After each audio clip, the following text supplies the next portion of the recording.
해제 노아 델로 아멘. 네, 도역자 여러분, 오늘 제 12호 빈민촌 사랑의 집짓기 오늘이 19일째를 맞이했습니다. 그래서 보시는 바와 같이 이제 지금 한참 마무리 단계에 있죠. 외벽 색칠하기 위해서 지금 요 위에 맨들맨들하게 하는 작업을 하면 저희가 바로 이제 초벌 색칠하고 그 다음에 노란색을 저 뒤쪽에 나와 있는 언양의 무지개 선교센터 노란 거 보이죠? 저희 선교센터와 똑같이 노란색으로 칠할 예정입니다. 왜냐면 하나님을 만나면 어두운 인생이 밝게 변해야 되고, 죽음에서 생명으로, 또 사망에서 부활로, 고통에서 나음으로, 슬픔에서 즐거움으로, 어둠에서 밝음으로 변해야 되는 것입니다. 그래서 저희가 이런 빈민촌 집수리를 하게 되면 항상 가장 밝은 노란색으로, 저희가 노란색으로 색칠을 해주고 있습니다. 그리고 여기에 보시는 바와 같이 또 주방 뭐죠? 이게 갑자기 생각이 안 나네. 여기 이렇게 싱크대. 예, 싱크대를 지금 만드는 작업을 하고 있고요. 전혀 싱크대가 없었는데 싱크대 만드는 작업하고 있고, 또 여기에 화장실이 하나밖에 없었어요, 저 뒤에. 근데 저기 하나를 더 만들어 가지고 여기 또 불편함이 없이 살고 있도록 하고 있고, 천정 다 만들었죠. 그리고 여기도 식당입니다. 식당에 천정 다 만들고 오늘 또 바닥 타일을 설치할 예정입니다. 여기 또 거실에 천정을 다 만들었죠. 그리고 여기는 이제 첫째 아들 방인데 천정 다 했고, 그리고 오늘 타일을 다 설치할 예정입니다. 그리고 여기가 이제 아난 아저씨와 누루 아줌마가 자게 될 방인데요. 여기도 천정, 그 전에 저 끝에 맨날 아주 비가 넘쳐가지고 여기에서 비가 줄줄줄 새고 그랬었어요. 여기 벽돌 보면 이렇게 나와있죠. 근데 여기도 이제 완벽하게 비가 안 새도록 배수로를 만들어서 비가 아무리 많이 와도 이제 전혀 새지 않습니다. 그렇게 해서 여기 또 현관에 또 앞쪽에도 천정을 더 만들어 놔서 이제 마무리 색칠만 하면 이제 제 12호 빈민촌 사랑의 집짓기 공사가 끝이 나게 됩니다. 오늘 새벽에도 일어나서 오늘 어떤 말씀을 묵상을 할까 계속 이렇게 생각을 했는데요. 성경 말씀에 보면 우리가 잘 알고 있는 부자가 나와요. 부자가 나옵니다. 누가 나오냐 하면 누가복음 19장에 부자, 세리장인 삭개오가 나오고, 또 우리 마가복음 10장인가요? 마가복음 10장에 보면 또 젊은 부자가 나옵니다. 이 부자의 차이는 뭐냐면, 한 부자는 모든 율법을 다 알고 모든 율법을 다 지켰어요. 그리고 세리장이었던 삭개오는 주님을 알지 못했어요. 그런데 이 두 부자의 결말이 절실하게 다르게 됩니다. 모든 율법을 알고 모든 율법을 다 지켰던 젊은 부자, 그는 예수님을 만나자 자기가 예수님 앞에서 어렸을 때부터 모든 율법을 다 지켰습니다. 그런데 더 천국에 가려면 어떻게 됩니까? 라고 예수님께 물으니, 내가 온전해지려고 한다면 네 가진 모든 소유를 팔아서 가난한 자들에게 나눠주고 나를 따르라. 그러니까 그 젊은 부자가 얼굴에 근심이 가득한 채 고개를 떨구고 가다 그랬었어요. 하나는 예수님께서 여리고성을 지나 이제 마을을 지나고 있어서 그때 삭개오가 그 소리를 들었어요. 예수님이 오늘 우리 마을을 지난다. 그 소리를 듣고서 삭개오는 예수님을 너무나 만나고 싶었습니다. 또 오늘 구원의 진리를 듣고 싶었고, 예수님이 누구신지를 알고 싶었고, 사람들한테 많은 소리를 들었지 않습니까? 병자가 낫고 죽은 자가 살고 여러 가지 기적을 베푸시는 것을 보아서 예수님을 만나서 진리를, 구원을 얻고자 했던 바람이 컸었어요. 그런데 삭개오에게는 약점이 있었어요. 키가 너무 작았어. 키가 너무 작다 보니까 예수님이 지나가는 곳에 있는다 한들 예수님을 볼 수 없는 것을 자기가 알았어요. 그래서 삭개오는 옆에 있는 뽕나무에 올라갑니다. 뽕나무에 올라가서 남들보다 더 높은 곳에서 서서 예수님을 오기를 기다리고 있었습니다. 그리고 그때 예수님이 그 앞을 지나갑니다. 많은 사람들 앞에 자기에 가려 예수님을 보지 못할 걸 예상했던 삭개오가 뽕나무에 올라가니 저 멀리 예수님을 보았고, 삭개오의 그런 마음을 알았던 예수님께서는 삭개오 보고 이리 내려오라고 말씀하시면서 내가 오늘 너희 집에 거하리라. 삭개오는 기쁠 듯이 뛰어 축복하는 마음으로 나무에서 내려옵니다. 예수님께서 삭개오 즉 세리장, 그때 이제 세리가 세금을 걷는 사람인데, 그러다 보니까 유대 사람들한테 인심이 좋지 않았어. 그걸 걷어내서 로마 관리들에게 다 내어주니까, 어쨌든 그런 가운데 삭개오의 집에 예수님이 가신다고 하니까 많은 예수님을 따르던 사람들이 수근수근 거리면서 삭개오를 또 예수님을 뒤에서 안 좋은 소리로 수군거리면서 이야기를 하게 됩니다. 그런 거 상관이 없어서 삭개오는 기뻐하는 마음으로 탁 내려서 예수님께 나갑니다. 그러면서 예수님께 말해요. 예수님, 제가 예수님께서 오늘 저희 집에 오신데 제가 너무 기쁩니다. 그래서 제 소유의 절반을 팔아서 제 가난한 사람들에게 다 나눠주겠습니다. 그리고 제가 거두었던 세금 중에 혹시 잘못된 부정적인 한 거 있으면 제가 4배를 되돌려서 그들에게 돌려주겠습니다 라고 얘기를 합니다. 그러니까 예수님이 뭐라 그래요? 오늘 구원이 이 집에 이르렀다. 오늘 구원이 이 집에 이르렀다. 삭개오는 예수님을 믿습니다. 주를 나의 주 이름을 나의 구주로 받아들입니다 라고 말하지 않았어요. 주님, 제가 가진 절반을 팔아서 가난한 사람들에게 나눠주겠습니다 얘기하니까, 예수님이 오늘 구원이 이 집에 이르겠다가 아니고 이를 것이다가 아니고 이르렀다, 이미 그 집에 이루었다고 말을 합니다.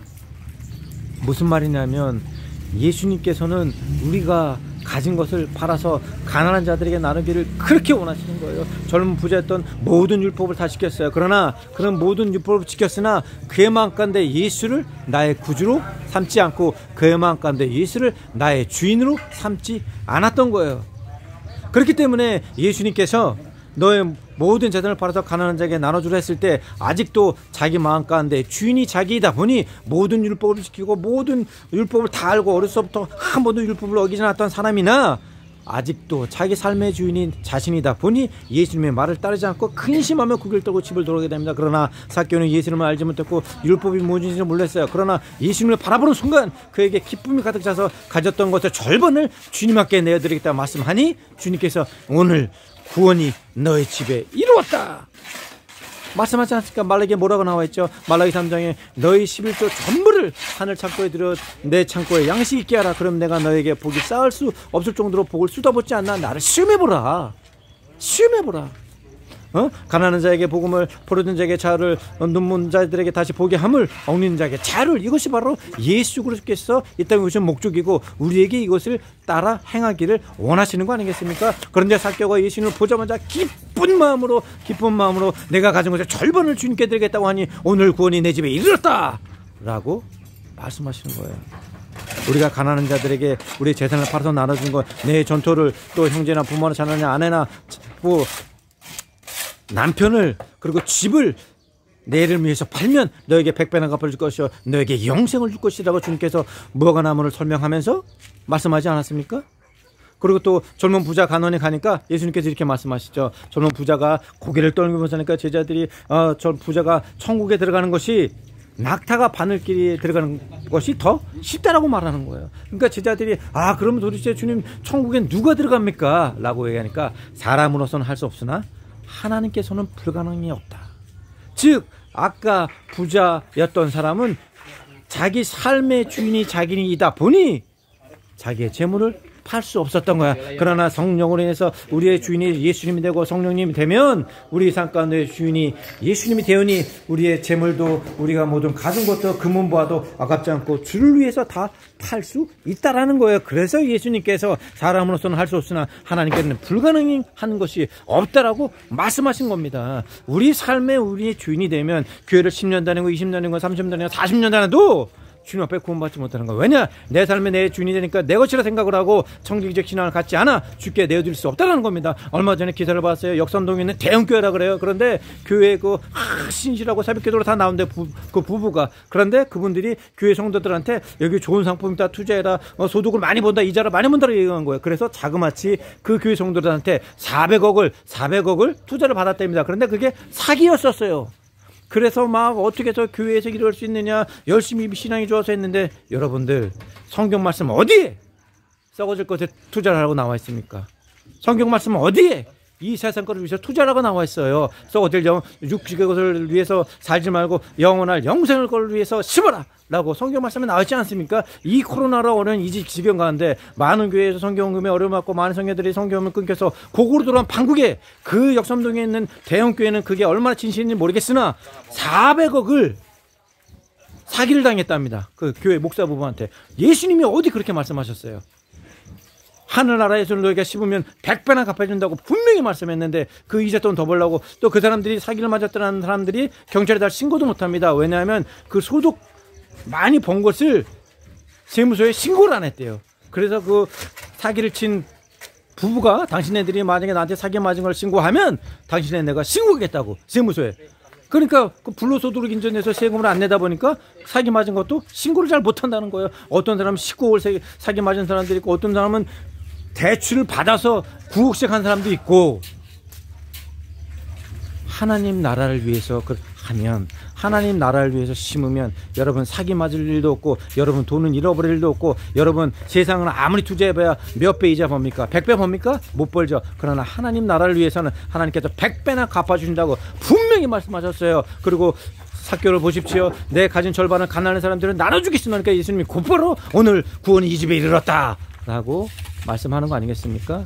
그러니 사랑하는 동역자 여러분, 우리의 삶을, 우리의 재산을, 우리의 소유를 모두 주님께 내어드리고 여러분의 주인이 예수님을 인정하십시오. 그러면 삭개오처럼 재산의 반이더라도 예수님을 보는 즉시 주님께 드릴 수 있는 것이요. 내가 아무리 많은 재산을 가졌어도 내 삶의 주인이 나이면 주님께 아무것도 내드리지 못하고 구원도 받지 못한 채 고개를 떨구고 다시 돌아가는 것입니다. 사랑하는 동역자 여러분, 오늘 여러분은 어떤 부자입니까? 젊은 부자예요?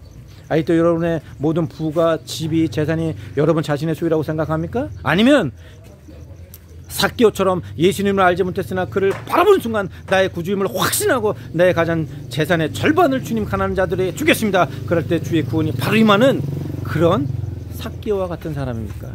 삭개오는 키가 작았어요. 그런데 그거에 굴복하지 않았어요. 키가 작았다는 것은 자기 형편을 말합니다. 자기 처한 환경, 내가 없고 가난하고 내가 이성적 환경, 내가 능력이 없고 그렇지만 포기하지 않고 뽕나무 위에 나가서 예수님을 기다렸어요. 그러나 젊은 부자는 가진 것도 많았고 어렵던 모든 율법을 잘 지켰지만 자기의 삶의 주인 연연이 교회에서 장로요, 권사요, 집사요, 안수집사요 모든 율법을 다 알고 있었으나 여전히 나의 삶의 주인이 나였습니다.